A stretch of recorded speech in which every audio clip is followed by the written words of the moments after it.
Hi, everybody. Joining in with you here to talk about our STAR system today and do a little training on how to really run our STAR system. Our STAR system is a very unique system we run in our practice to help really communicate doctor wait times.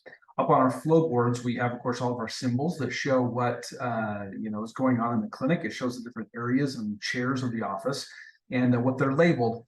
And as the flow board goes up, it tells the doctor where they need to go next.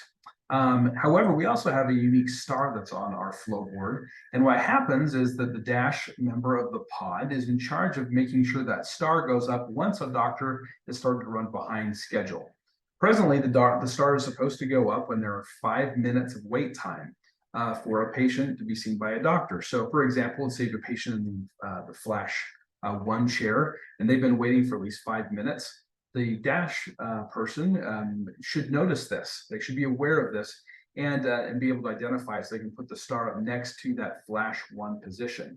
The staff member at the Flash 1 position, likely who's going to be the hygiene assistant, is also going to radio, of course, and say star status at Flash 1.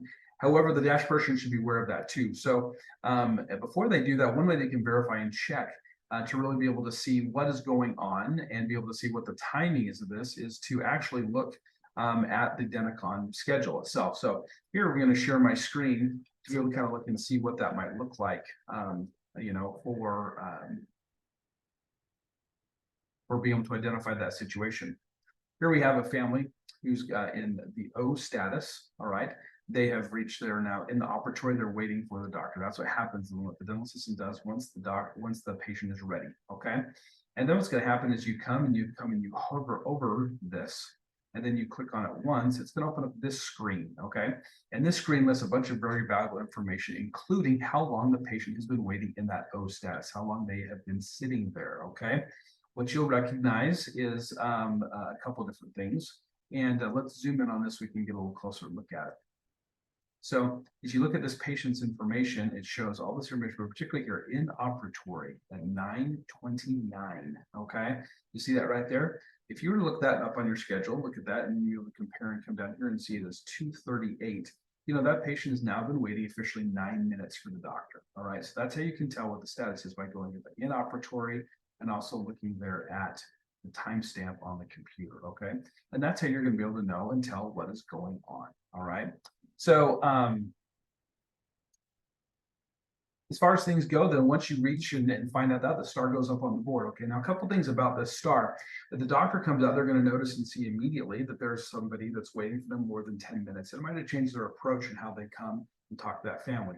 It also alerts the manager that family's been waiting for that amount of time. And the manager, if they see this, they will come over and they will actually instigate a conversation, jump in, and help kind of tide that time over with the patient to make sure there's good energy when the doctor arrives as well. Okay.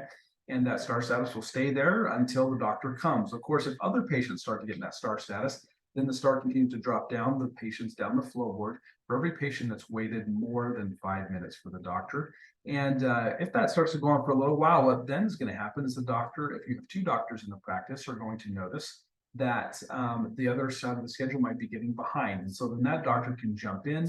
They can help maybe take care of a patient or two at the top of the list to help speed that side of the practice or the office back up. Okay, so that's how it communicates to the doctors as well, to how they might be able to help each other if somebody gets behind. Of course, if there's only one doctor in the office, then that's not really a possibility. And essentially at that point, that we're going to have to work things out. I have to deal with the customer service issue and hopefully help the family feel comfortable until the doctor can come over and can help out. Okay.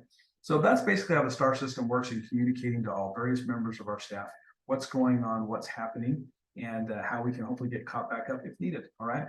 So thanks, everybody. Appreciate you listening.